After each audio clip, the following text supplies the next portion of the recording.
Kebohongan Crazy Rich Indra Kents kini sedikit demi sedikit mulai terbongkar. Salah satunya kini terungkap, Indra Kents ternyata hanya pamer kekayaan. Diketahui semua barang mewah yang selama ini dipamerkan Indra Kents ternyata hanya pinjaman semata.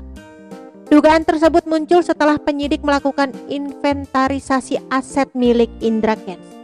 Lantas apa saja barang mewah Indra Kents yang ternyata hanya pinjaman?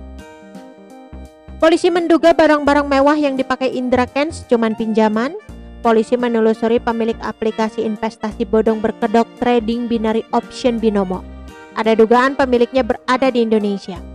Direktur Tindak Pidana Ekonomi Khusus Bareskrim Polri, Brigjen Wisnu Hermawan, menyampaikan pihaknya tengah berkoordinasi dengan Pusat Pelaporan dan Analisis Transaksi Keuangan atau PPATK untuk mendalami hal tersebut. Terkait Binomo tersebut, kami sedang berkoordinasi dengan PPATK dan ada dugaan bahwa Binomo tersebut adanya di Indonesia memang.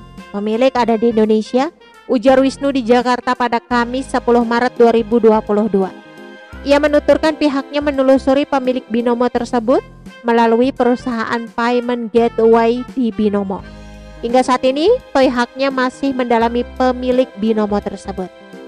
Kami masih dalami. Kami mencoba lewat payment gateway-nya karena ada pelaku lain di luar Indra Kents, kata Wisnu. Sebagai informasi, polisi telah menetapkan Indra Kents sebagai tersangka dalam dugaan kasus penipuan berkedok trading binary option melalui platform Binomo. Penetapan tersangka itu berdasarkan hasil gelar perkara. Selain itu, penyidik telah menyita beberapa alat bukti. Salah satunya akun YouTube milik Indra Kents hingga barang bukti transaksi yang terkait dengan dugaan tindak pidana.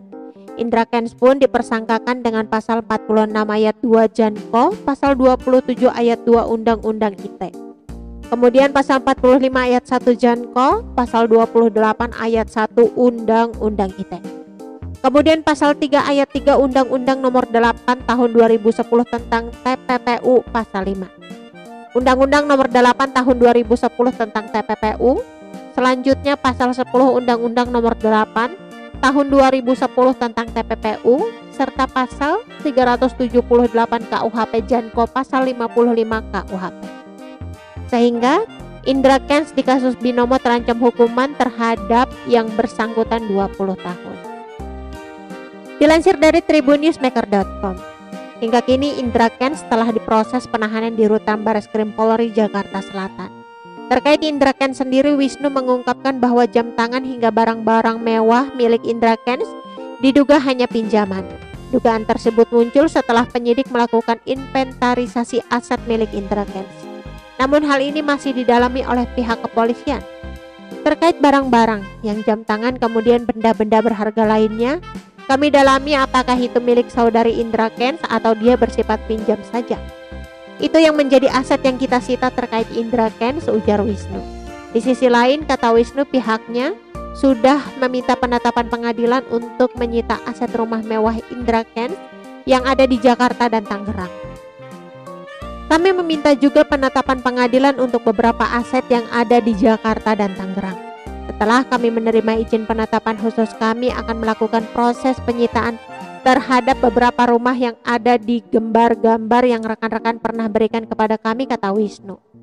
Diberitakan sebelumnya harta Doni Salmanan, Crazy Rich Indra Bandung dan Indra Kents, Crazy Rich Medan, yang terjerat kasus investasi bodong aplikasi Binomo ternyata sama-sama fantastisnya, sehingga membuat takjub siapa yang melihatnya.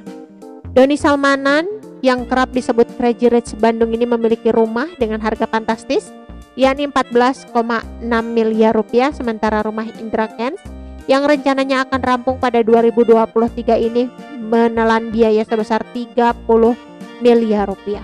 Dua afiliator yang dijuluki Crazy Rich tersebut sama-sama berstatus sebagai tersangka dan ditahan. Hal itu diketahui dalam video yang diunggah di kanal Daftar Populer pada Selasa 1 Maret 2022. Perbedaannya, Indra Kents lebih dulu ditetapkan sebagai tersangka terkait kasus Binomo. Doni Salmanan menyusul kemudian menjadi tersangka terkait kasus Quotex. Usut punya usut, Mereka memperoleh kekayaan dari persentase kekalahan Pak. Oke teman-teman, itu sedikit berita dari channel Vlog Berita. Sampai ketemu lagi di berita-berita selengkapnya. Assalamualaikum, bye-bye.